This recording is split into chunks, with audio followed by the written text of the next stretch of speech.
Meus irmãos, graça e paz a todos, estamos aqui para mais uma super dica de leitura dessa obra que é maravilhosa, uma obra esplêndida. Nós temos várias obras sobre a Trindade, a doutrina bíblica irrefutável da Trindade, e essa é uma das melhores obras que eu estou lendo sobre a Trindade.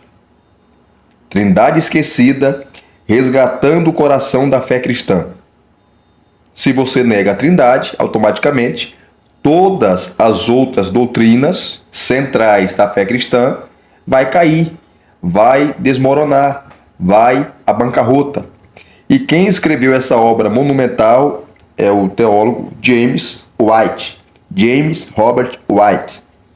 Ele é teólogo, ele é apologista também, teólogo, apologista, muito conhecido. E essa obra, gente, ela foi, eu não gosto de citar nome de editora aqui, mas foi publicada pela editora Pronobis, que é uma nova editora batista que está trazendo obras maravilhosas, tá?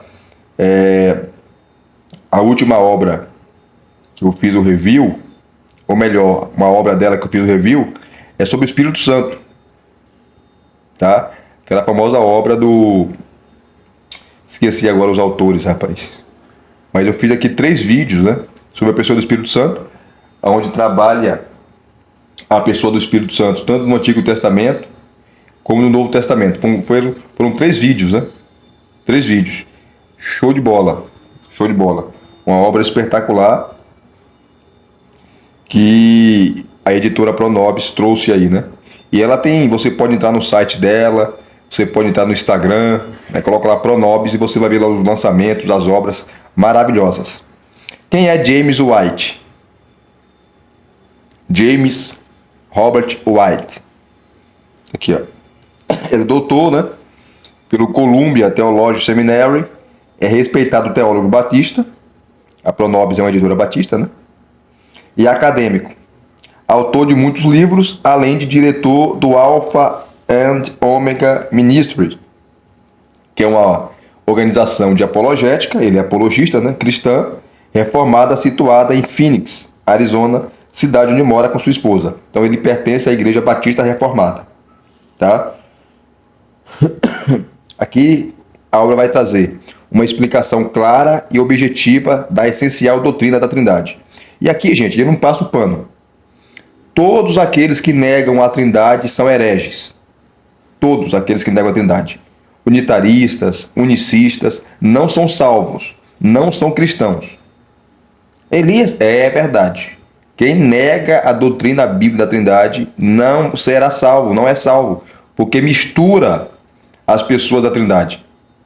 Tá? O unicismo, né, que é o famoso modalismo, tudo heresia, tá? Deve ser combatido, deve ser refutado. Não devemos alisar hereges. Heresia se combate com firmeza. Tá? Então, James White, nessa obra maravilhosa, monumental, defende a doutrina da Trindade, que é o coração, né, da fé cristã, como diz a obra. E essa obra, queridos, tá? Ela foi lançada em 98, faz anos, né? E aqui, ó, você tem os títulos, né? Ó, os próximos títulos do Dr. James White que serão publicados pela editora Pronobis. Olha aqui, ó. Sobre o catolicismo romano, uma obra de 96. A outra aqui, ó, eu não vou saber, eu não leio inglês, né? Mas se alguém aqui lê inglês e puder traduzir para mim, eu agradeço, tá? Eu nem vou ler aqui porque não leio inglês, nem também, e também não pronuncio, né? Tem outra aqui, ó, outra obra dele. Ó.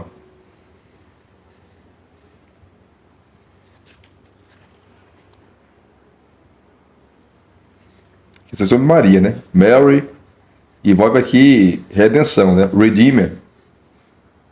Mas se tem alguém aqui que lê inglês, por gentileza, quiser colocar aqui, ó. Tá, vou até pausar aqui, ó. Parar aqui para você pausar, caso você queira traduzir aí para nós. as próximas obras que a editora Pronobis irá trazer sobre as próximas obras do James White, que ela irá publicar. Obras preciosas. E essa obra tem no total, gente, aqui, ó, juntamente com o índice de referências bíblicas, 298 páginas. 298 páginas. Show de bola. Maravilhosa. E antes de eu mostrar o sumário para vocês, vamos pegar aqui, ó, um índice de nomes e assuntos. Também é chamado de índice remissivo, né? Olha aqui, ó. Aqui está em ordem alfabética e você vai encontrar todos os assuntos que ele vai abordar no livro. Tá? Como eu falei para vocês, está em ordem alfabética. Aqui, ó, adoração. Aí você tem as páginas indicando, né? Onde ele fala sobre adoração. Adoração dos anjos a Cristo. Você pega aqui, ó, as páginas onde ele está falando. Agostinho. Deixa eu ver aqui, ó. Aramaico, Ário, de Alexandria, arianismo, ariano, por aí vai. Então você vem aqui, está em ordem, como eu falei, alfabética, vê aquilo que você quer e vai lá na página indicada, tá certo? Ó, a capa é maravilhosa, né? Olha aqui a capa. Olha aqui a capa. Você tem um pai, né? A coroa. Você tem a cruz aqui, ó, o filho, tá? E você tem a pomba, que é o símbolo do Espírito Santo. Show, né? Como eu falei para vocês, essa obra tem um tempinho que foi publicada. James White é novo, né? Ele é muito novo. Tem 60 anos, 61 anos. Mas ele começou a escrever novo também, jovem, né? Olha aqui, ó. Deixa eu pegar aqui, ó. Aqui, ó. 98, tá vendo? O título em inglês. E foi publicada agora, tá? A primeira edição, essa obra foi lançada ano passado, né? Pela Pronobis. E aqui, ó, vamos lá. Ele começa citando uma parte, né? Um capítulo aqui, ó, uma parte do capítulo das Institutas da Religião Cristã de João Calvino, né? João Calvino. Aqui você tem um sumário. Gente, que obra! Que obra! Você tem um prefácio à edição brasileira e no capítulo 1 ele vai explicar por que ele coloca o nome aí do livro Trindade Esquecida, que ele começa, por que Trindade Esquecida? Ele vai explicar o que é a Trindade, que é uma das doutrinas mais complexas da Bíblia, né? Ou a mais complexa. Difícil entender com a razão a Trindade, mas está na Bíblia. Não tem como negar. Aí depois ele vai falar aqui, ó, capítulo 3, Deus, uma breve introdução, uma obra-prima. Ele vai pegar o prólogo de João capítulo 1, ele faz uma exposição fantástica usando o grego. Usando o grego. Elias, eu não conheço o grego, não tem problema, que ele faz a tradução dele. Meu, que fantástico. Ó, Jesus Cristo, Deus em carne humana. Eu sou, que são as expressões que aparecem em João, né? Criador de todas as coisas. Carmen Christi, o hino a Cristo como Deus. Você tem a famosa carta ali de Colossenses, né? Capítulo 1, nos versículos 13 em diante. Você tem aquele hino cristológico, né? Senhor dos exércitos, não entristeçais o Espírito Santo. 3 pessoas, um olhar mais atento, das névoas do tempo. Tudo isso realmente importa? Tudo isso realmente importa? Aí você tem o índice de nomes e assuntos e o índice de referências bíblicas. Tá? Vamos aqui.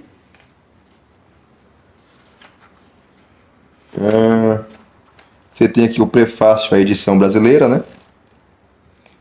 Aqui no prefácio começa falando assim, ó. A doutrina da Trindade, a pérola confiada à igreja. Aí você tem o Concílio de Toledo, do ano 675, onde a igreja se reuniu, tá? Onde nesse concílio foi dito o seguinte: um só Deus é a Trindade. Martin Lloyd Jones diz assim, ó, ela, que é a Trindade, é, em certo sentido, a mais excelsa e a mais gloriosa de todas as doutrinas. A coisa mais espantosa e estonteante que aprove a Deus revelar-nos sobre si mesmo. Hermann Bavinck, que tem a sua famosa teologia sistemática, né? Acentua a importância da doutrina da Trindade ao longo da história. O artigo sobre a Santa Trindade é o coração e o núcleo de nossa confissão, a marca registrada de nossa religião, e o prazer e o conforto de todos aqueles que verdadeiramente creem em Cristo. Então você vê que é o coração da fé cristã, né? A Trindade. Aqui, ó, você tem as notas de rodapé, como essa citação do Lloyd Jones, é na obra Deus o Pai, Deus o Filho, que foi publicado pela PS, Publicações Evangélicas Selecionadas, que você pode encontrar no livreto, né? Livreto você pode encontrar essa exposição aqui, Lloyd Jones, sobre a Trindade. Aqui ele continua dizendo, falando, né, sobre a Trindade, ainda citando aqui o Bavinck. Essa confissão, que é a doutrina da Trindade, foi a âncora na guerra de tendências através dos séculos. A confissão da Santa Trindade é a pérola preciosa que foi confiada à custódia da Igreja Cristã. E ela sempre foi atacada, viu? Hoje, se reacendeu novamente os debates antigos, né? De 1000 anos atrás, de 1500 anos atrás, 1600 anos, lá nos primeiros concílios ecumênicos. Sempre foi disputa de embates e debates à Trindade. Essa doutrina é tão surpreendente que jamais poderia ter sido inventada pelo homem. Ela é resultado da revelação especial de Deus, que nos foi concedida para que conheçamos o Trino Deus e o adoramos. E o adoremos. O Espírito esquecido, a perspectiva cristocêntrica. Essa aqui é só um prefácio da edição brasileira, né? Exposição histórica concernentes à Trindade. Vou falar aqui do que ele fala sobre os credos, né? Cita o Jaroslav Pelikan, grande estudioso, né? Orígenes, o credo apostólico, o credo niceno, algumas heresias e condenações. Eu fiz uma série aqui, aquela que respondendo escritos, sobre heresias cristológicas aqui, né? Você pode procurar aqui no meu canal que você vai encontrar, onde eu falo dessas heresias. Algumas heresias e condenações. O Espírito é Deus, que é só o prefácio é maravilhoso. A teologia como serva, né? Esse prefácio aqui é do doutor presbiteriano, né? O Ernest Maia, tá? Que é pastor presbiteriano, professor, teólogo calvinista, autor de muitos livros, entre eles Creio no Pai, no Filho e no Espírito Santo. E essa obra é reformada, tá, gente? Porque as igrejas batistas, elas são bem divididas, né? Você tem batistas reformados, calvinistas, e você tem batistas reformados arminianos. Essa obra aqui, o Robert White, ele é calvinista. Show de bola. Aqui o capítulo 1, ele começa explicando por que Trindade Esquecida. Que é o resgate, né? A doutrina da Trindade, ele explica por que o nome do livro. Mas deixa eu pegar um capítulo aqui específico, para vocês verem que top, né? Cadê? Página 187. Vou pegar a página 187. Aqui, ó. Carmen Christi, o hino a Cristo como Deus. Você tem aqui o texto de Filipenses, né? Capítulo 2, de 5 a 11. Você tem também outro hino cristológico, que é o famoso texto de Colossenses, capítulo 1, do 13 em diante, né? Então, os estudiosos entendem que quando Paulo cita aqui em Filipenses, versículos 5 a 11, né? Sobre Cristo, aqui era uma canção, era um hino cristológico, que fala da sua encarnação, morte, ressurreição e ascensão. Que ele vai fazer uma exposição extraordinária, tá? Onde ele vai fazer uma exposição do texto, né? Do texto bíblico. Show de bola. Ó, Filipenses 2, de 5 a 11, tem sido identificado como Carmen Christi, que significa o hino a Cristo como Deus.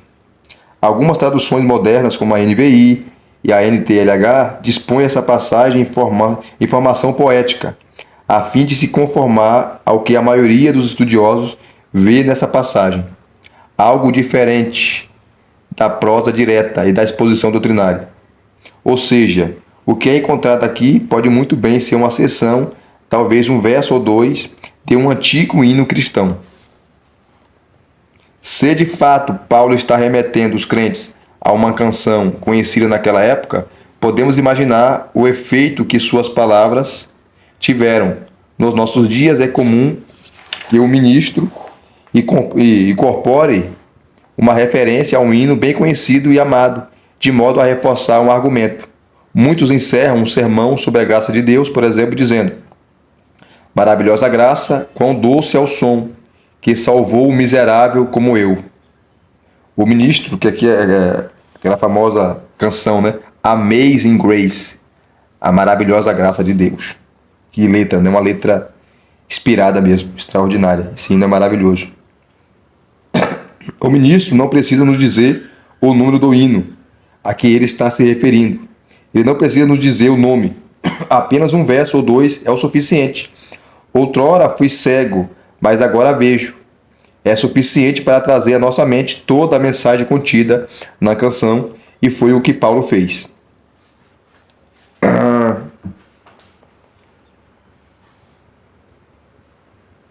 Ele fala aqui que nesse hino, né, Paulo nos leva aos pontos mais altos da revelação bíblica, né?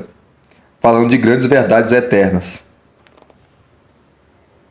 Aí ele começa aqui falando humildade de espírito, e começa a exposição do texto. Não dá para ler por causa do tempo, tá, gente? Onde ele começa aqui, ele vai falar primeiro da primeira parte, versículos de 1 a 4, né? Porque aqui o contexto é humildade, porque ali em Filipos os crentes serão soberbos, arrogantes, devido a cidade ser uma colônia romana, tá? Você ter a cidadania romana, uma cidade rica, importante. Então Paulo fala da humildade e vai citar o maior exemplo de humildade, que é Cristo, né? Que sendo Deus, não teve por usurpação ser igual a Deus. Ele não se apegou a isso, ele não se apegou à divindade. Pelo contrário, se tornou servo, enfim, passagem conhecida, né? Ele começa a exposição aqui, ó. Maravilhosa. E o James White, como ele é apologeta, ele não enrola, gente. Ele vai te dar aquilo que você quer. Não fica enrolando. Ele é bem sucinto e objetivo. Depois ele vai pegar aqui os versículos 6 e 7, aquela expressão, encontrando-se na forma de Deus. O que significa isso? Ele vai explicar aqui, ó. Que fala da encarnação.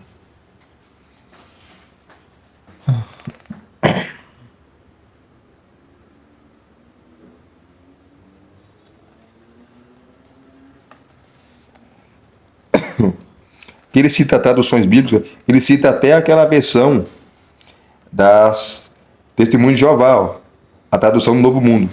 Eu vou ler aqui para vocês. Ó. Aqui, em apenas algumas palavras, Paulo nos fornece alguns dos maiores vislumbres sobre a natureza de Cristo antes da encarnação.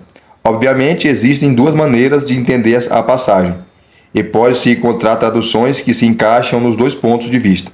Primeiro, aqueles que apontam para essa passagem como evidência de que Cristo não é verdadeiramente Deus e que ele não era divino em sua existência anterior à sua vinda a este mundo. Entre as traduções que se inclinam nessa direção está, não surpreendentemente, a tradução do Novo Mundo, que é totalmente herética, né? Uma porcaria essa tradução aqui, das TJs, né? Que negam a Trindade, né? Para eles, Jesus é um Deus criado. Aqui, ó, a tradução do Novo Mundo. Diz assim, ó, essa herética e porcaria de tradução. Diz assim: embora ele existisse em forma de Deus, não pensou numa usurpação, isto é, em ser igual a Deus. Então eles mudaram a tradução, né? Para dizer que Jesus não é divino. Aí o James White continua aqui, ó. Essa tradução pressupõe que Cristo não era igual a Deus e que a atitude a ser imitada é de, assim como ele, não tentar se tornar igual a Deus. O segundo grupo de traduções, muito maior, vê as coisas de forma bastante diferente. Essas traduções deixam claro que Cristo era eternamente igual a Deus. Elas incluem a Nova Versão Internacional, que é a NVI, a Bíblia de Jerusalém, e a Nova Almeida Atualizada, que é a NAA. Note como, por exemplo, a NVI traduz a passagem. Que embora sendo Deus, ele era Deus, ele não abriu mão de sua divindade. Não considerou que o ser igual a Deus era algo a que devia se apegar-se, mas esvaziou-se a si mesmo, vindo a ser servo, tornando-se semelhante aos homens. Semelhantemente, a NAA diz que mesmo existindo na forma de Deus, não considerou o ser igual a Deus algo que deveria ser retido a qualquer custo. Pelo contrário, ele se esvaziou, assumindo a forma de servo, tornando-se semelhante aos seres humanos. Aí vai citar a Bíblia de Jerusalém, que diz assim, ó: ele tinha condição divina, e não considerou o ser igual a Deus como algo a que se apegar ciosamente, mas esvaziou-se a si mesmo e assumiu a condição de servo, tomando a semelhança humana. Tá? Em breve seremos capazes de decidir quais das traduções entenderam adequadamente a proposição de Paulo. Mas primeiro devemos destacar algumas peculiaridades do próprio texto. Aí ele vai esmiuçar o texto. Por isso que eu falei, gente, que é uma das melhores obras que eu estou lendo sobre a Trindade. O camarada, ele é muito didático. Para falar da Trindade, que é uma doutrina difícil de se compreender com a razão humana. Difícil, tá? De se explicar. O James White, ele tem um dom da didática. Que tem teólogo que é esplendoroso, mas não tem didática. Então a didática é tudo para você compreender. É que nem uma mensagem bíblica.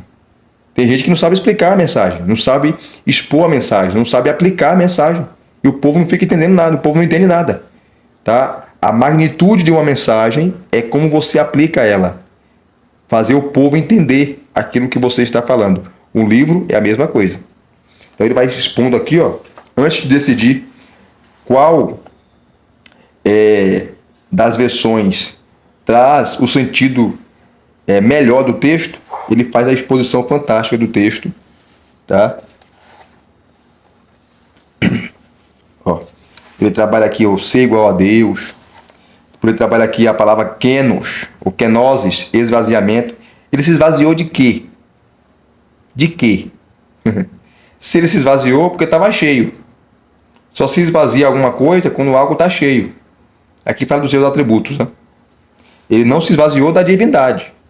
Ele não deixou de ser Deus. Mas dos atributos, sim. Aqui ele vai falar da encarnação. Esse esvaziamento envolve a encarnação. Que ele vai falar aqui que esse esvaziamento é o ato de assumir. Assumir o quê? Assumir completamente a natureza humana. Porque em João, capítulo 1, versículo 14, ele vai citar aqui, ó, que o verbo se fez carne. A palavra carne no grego é sarx, que traz o sentido de que ele assumiu toda a natureza humana. Ele assumiu a natureza humana plenamente, por completo. Então, esvaziar-se lá em Paulo, quando você vai para João ali, envolve a encarnação. Ele se tornou plenamente homem, e a encarnação trouxe limitação, porque assim como o homem, nós, seres humanos, somos limitados, ele também ficou limitado ao tempo, ao espaço, às intempéries da vida. Fantástico, né? Depois ele vai aqui, ó. Então, eternamente Deus ou não? Ele era Deus, ele se tornou Deus. Então ele vai trabalhar essa questão, citando até teólogos liberais que negam a divindade de Cristo e por aí vai. É porque não dá para ler, viu, gente? Depois ele vai pegar aqui, ó. Eu vou até pausar aqui, ó. Caso vocês queiram ler, ó.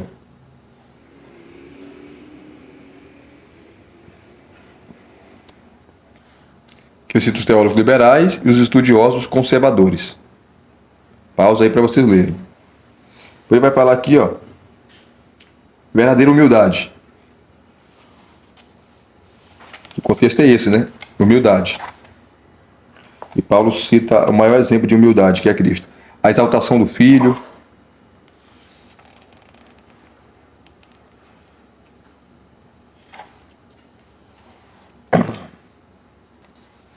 E sobre a tradução lá, mais correta, né?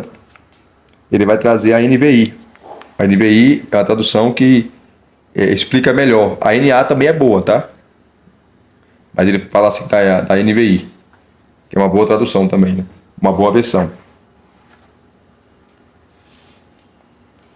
Que o capítulo 9, ó, o Senhor dos Exércitos, a expressão que aparece muito, né, no Antigo Testamento. Quem é esse Senhor dos Exércitos? É Deus. É interessante que no Novo Testamento essa expressão é aplicada ao Filho também. Tá? Deixa eu pegar aqui, ó, o capítulo 4, que ele vai fazer uma exposição monumental, maravilhosa. Eu tenho um comentário de João aqui, tá? Mas ele vai fazer uma exposição fantástica e didática usando o texto grego no capítulo 1 de João, que é uma obra-prima. Se você nunca pregou João capítulo 1 na sua igreja, pregue. Mas não pregue um único sermão, não. Pregue vários sermões e pregue expositivamente. É uma obra-prima, o prólogo de João, capítulo 4. E aqui, ele começa fazendo a exposição. Cadê? João capítulo 1, versículo de 1 a 3. Tá? E ele vai pegar as palavras no grego, palavra por palavra, e vai fazer uma exposição detalhada, tá? E como eu falei para vocês, ele é muito didático. A didática do James White é maravilhosa, porque você entende. Até aquele que não sabe nada de grego, não sabe de nada, vai entender o que ele está falando, tá? Então ele tem o dom, né, da didática, sabe escrever o camarada. Então aqui, ó, João capítulo 1, versículo 3. Você tem a tradução, os termos gregos e a tradução. Cada um dos termos indicados acima é muito importante. E à medida que analisarmos o prólogo, você verá como cada palavra fortalece a crença cristã na inspiração das Escrituras e na divindade de Jesus Cristo. Ele começa falando, no princípio. Tá? O que significa isso? Como eu falei para vocês aqui, ó, ele é bem sucinto. E às vezes numa frase ele resume o que um teólogo às vezes gasta 5, 6 páginas para falar. Ele numa frase, numa linha, ele resume, tá, de forma magistral aquilo que o texto está dizendo. Tá? Aqui ele fala no princípio, cita a passagem de Gênesis capítulo 1, né, que tem tudo a ver, mas aqui está falando da eternidade. Está falando da pré-existência do Filho. Na eternidade, o Filho já tinha uma íntima ligação com o Pai. Isso envolve aquilo que os teólogos falam, né, de a geração eterna do Filho. O Filho é eternamente gerado. É fantástico, né? O Filho não é criado, ele não é criatura. Ele sempre existiu, ele é Deus. No princípio, aí vem o verbo. Então, ele vai analisando palavra por palavra. O verbo é a palavra, né? Ele vai falar do propósito de João.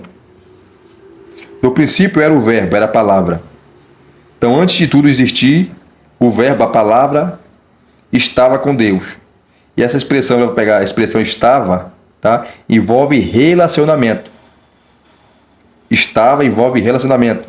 Envolve uma íntima relação entre o Pai e o Filho antes da encarnação.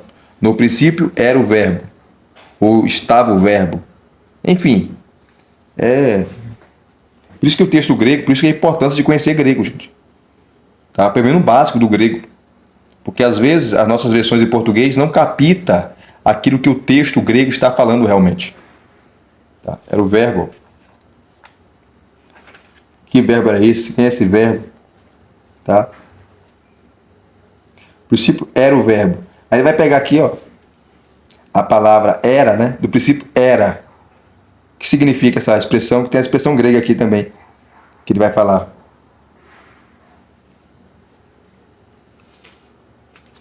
É uma exposição fantástica. O que significa essa expressão com Deus? E o verbo estava com Deus.